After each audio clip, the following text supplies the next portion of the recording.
Die Länderspielpause ist vorbei. Es geht nach Freiburg. Ich freue mich drauf. Viel Spaß im Feiertagsmagazin. 29 Borussen aus 16 Nationen. 3 Neuverpflichtungen komplettieren den BVB-Kader. 36 Punkte aus 12 Spielen. Der BVB reist zum Lieblingsgegner nach Freiburg. Ein Rekord aus 14 Jahren. Zu Gast bei Nobby, Serientäter Gonzalo Castro. Ja, und welchen Rekord Gonzo aufgestellt hat, das werden wir natürlich im Laufe der Sendung auflösen. Und damit ein herzliches Willkommen bei eurem Feiertagsmagazin. Die Transferperiode ist endlich vorbei. Die Länderspielpause ist vorbei und wir freuen uns natürlich in den nächsten Tagen und Wochen auf packende Begegnungen mit unserem BVB. Los geht's morgen gegen den Sportclub aus Freiburg. Darauf wollen wir euch natürlich einstimmen. Aber zunächst wollen wir einmal ein klein wenig zurückblicken auf die letzten hektischen Tage.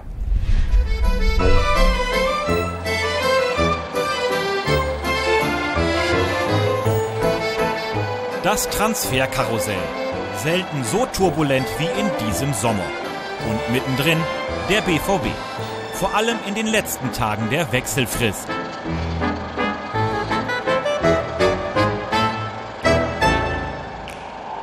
Au revoir Us. Laskavo Prosimo Andri. Güle Güle Emre. Herzlich willkommen Jeremy. Mach's gut Henne. Welcome Jaden. Bis bald Felix. Jetzt also steht er endlich. Der 29-Mann-Kader für die Spielzeit 2017-18.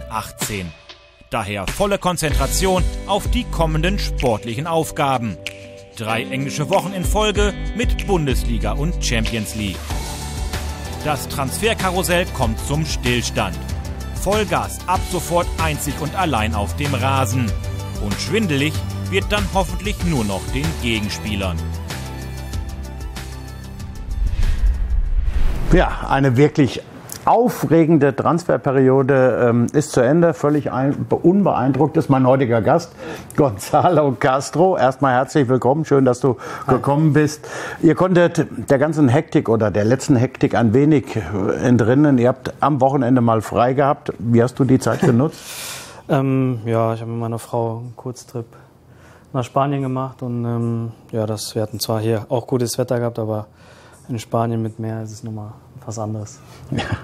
So ganz kommst du dem Transferwahnsinn allerdings nicht davon, denn unser Fragenkonter, den werden wir jetzt durchführen. Ich stelle dir kurz eine Frage, kurze Antwort. Ja, mal gucken, was dabei rauskommt. Dein erster Gedanke, als du vom Neymar-Transfer erfahren hast? Ja, nicht gut für den Fußball. Was würdest du mit 222 Millionen Euro machen? Ich glaube, das kann man nicht ausgeben, glaube ich. Da können noch Generationen und Generationen weiterleben davon. Es geht auch anders. In der Türkei wurden 10 Liter Olivenöl als Ablöse gezahlt. Was wäre eine passende Ablöse für Gonzalo Castro? Ein Golfbag.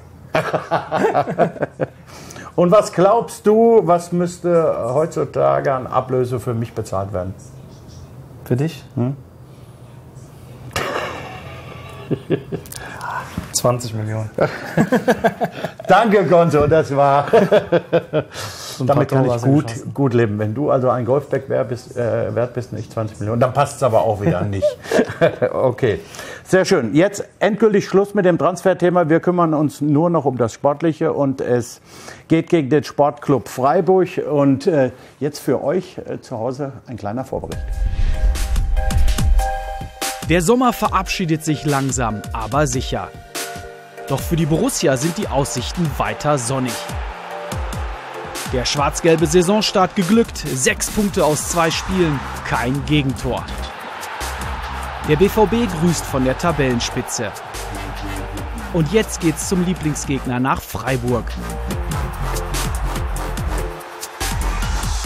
Zuletzt gab es gegen den Sportclub 12 Siege in Folge.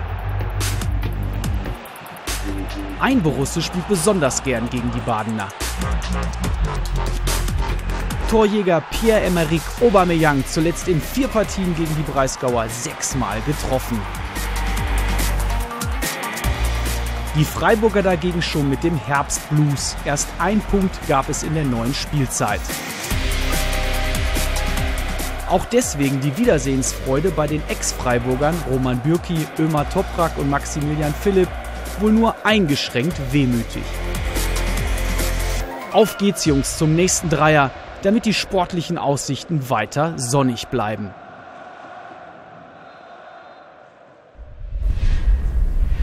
Na bist du, Daumen hoch. Ja, Ober trifft immer, der BVB gewinnt immer. Kann normalerweise nichts schief gehen. Eigentlich schon, aber es ist immer, wie man so sagt, so ein angeschlagener Boxer, wie jetzt Freiburg im Moment ist.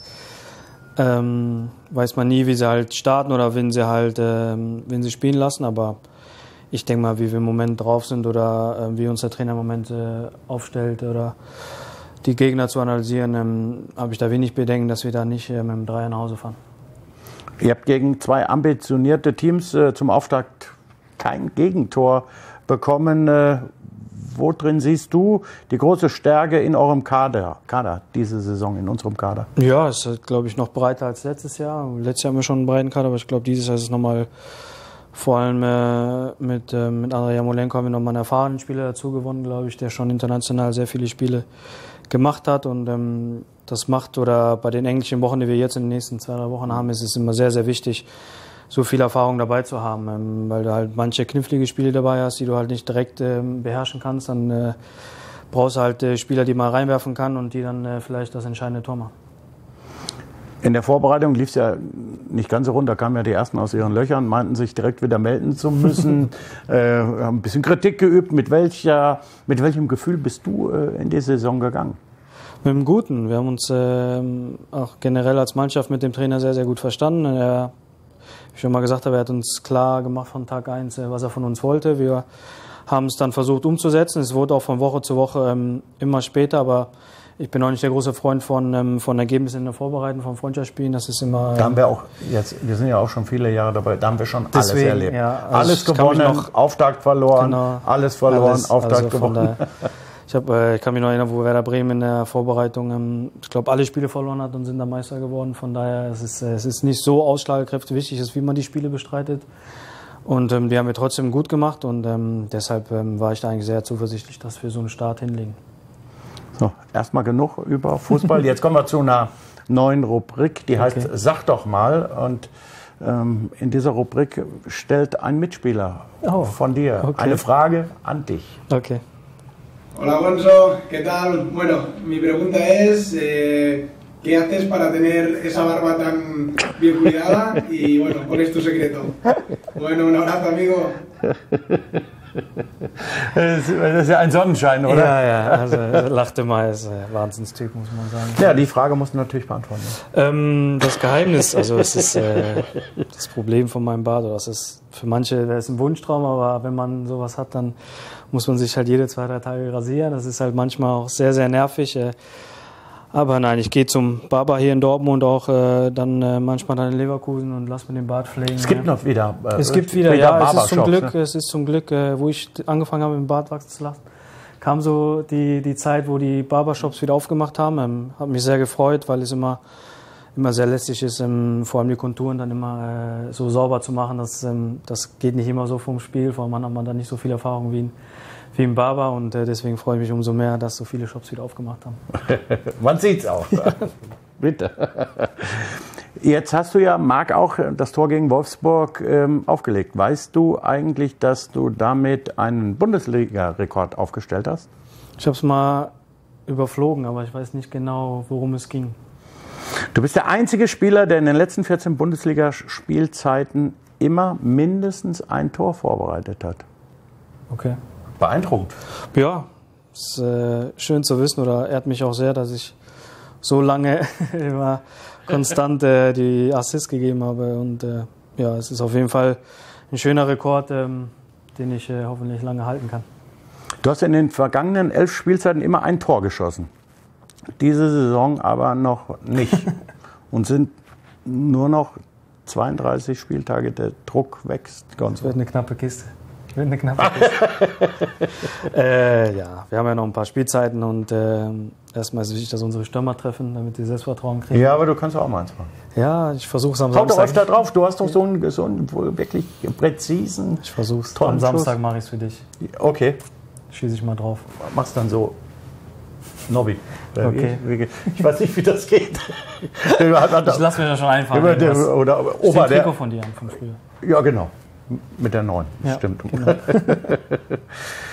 Du hast in deinen beiden Jahren beim BVB jeweils 3 Tore geschossen, 7 Treffer vorbereitet.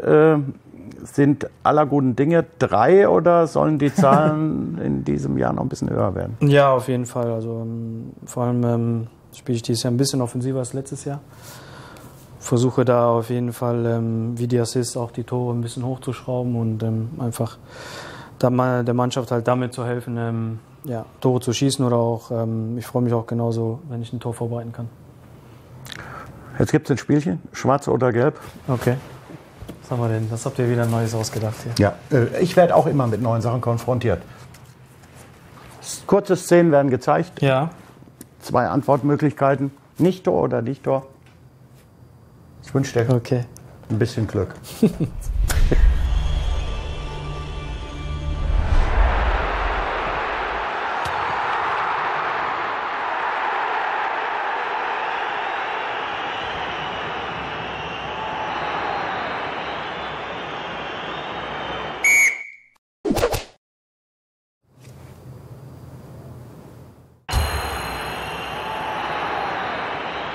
Jetzt bin ich gespannt, was kommt. Der Einwurf für Freiburg ist so unwahrscheinlich, Freistoß für Dortmund. dass ich den schon... Ja!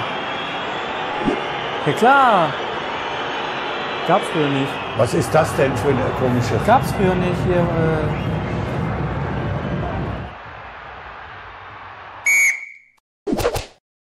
Da steht wieder so ein Unsinn.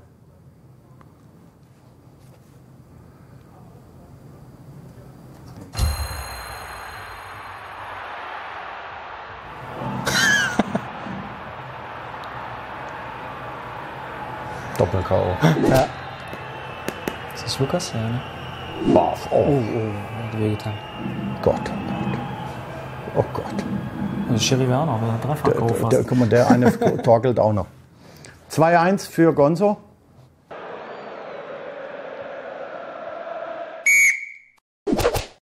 Was meinen die mit Luftloch? Ja, wenn einer in Luftloch tritt. Meinen die den Zuschauer, wo der Ball hingeht oder was? Oder der geht auf die Latte und springt 3-mal auf. Ah! Du hast sowieso gewonnen, ne, oder? Oh. Oh. Was ist denn das? Oh. Oh. Oh, schon wieder.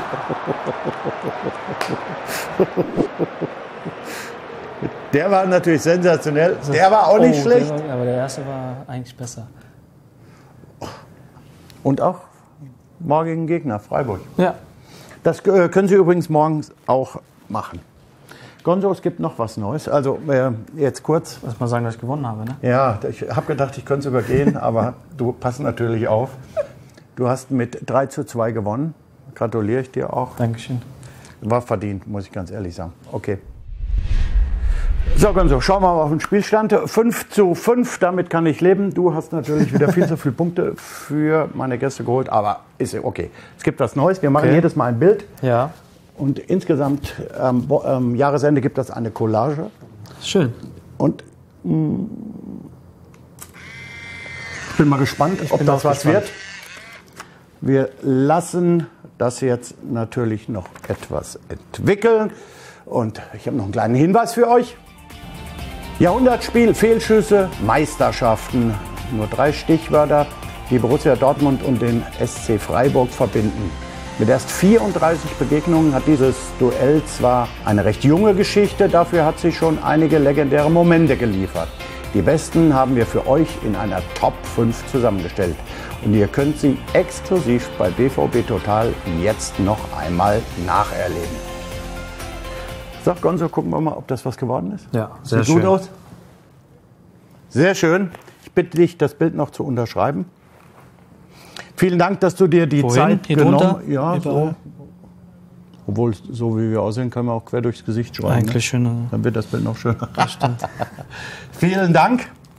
Ja, und euch sage ich nur, drückt die Daumen morgen. Wir möchten natürlich den dritten Dreier einfahren. Das war es heute vom Feiertagsmagazin. Wir sehen uns bald wieder. Tschüss, macht's gut und nochmal vielen Dank an dich, Gonzo. Sehr gerne.